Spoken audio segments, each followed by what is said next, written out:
അസ്സലാമു അലൈക്കും. നമ്മളൊരു ഫ്രൂട്ട്സ് കസ്റ്റാർഡിൻ്റെ റെസിപ്പി ആയിട്ടാണ് വന്നിട്ടുള്ളത്. ഇനി നമുക്ക് ആവശ്യമായത് 1 ലിറ്റർ പാല്,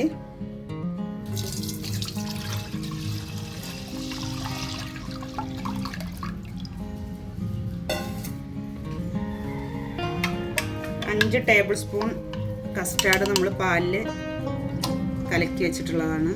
നമുക്ക് ഈ പാലിൽ ഒഴിച്ചു കൊടുക്കാം.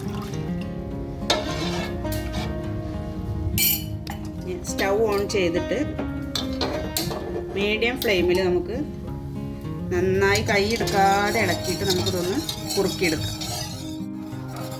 നമ്മൾ മിക്സ് ഒന്ന് കുറുകി വന്നിട്ടുണ്ട്, നന്നായി കുറുകിയിട്ടില്ല, ഒന്ന് കുറുകി വന്നിട്ടുണ്ട്. കൈ വെക്കാതെ ഇളക്കിക്കൊണ്ടേ ഇരിക്കണം, അല്ലെങ്കിൽ കട്ട പിടിച്ചു പോകും.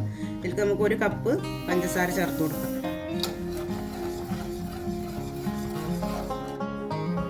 നമ്മൾ മിക്സ് നന്നായി കുറുകി വന്നിട്ടുണ്ട്, നന്നായി തിളച്ചിട്ടുണ്ട്. നമുക്ക് ഫ്ലെയിം ഓഫ് ചെയ്യാം.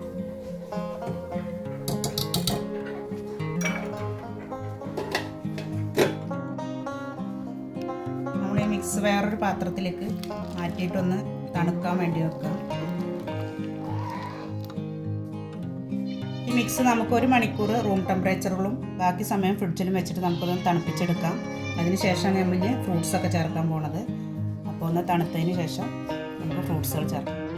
കസ്റ്റർഡ് നന്നായി തണുത്ത് വന്നിട്ടുണ്ട്. നമ്മുടെ കയ്യിലുള്ള കുറച്ച് ഫ്രൂട്ട്സ് നമ്മളിവിടെ കട്ട് ചെയ്ത് വെച്ചിട്ടുണ്ട്. കറുപ്പ് മുന്തിരി, പച്ച, സ്ട്രോബെറി, ആപ്പിൾ, ഉറുമാമ്പഴം.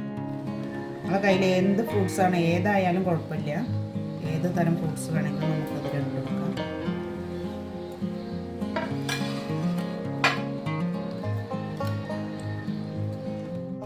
നമ്മുടെ ഫ്രൂട്ട്സ് കസ്റ്റാർഡ് റെഡി ആയിട്ടുണ്ട്.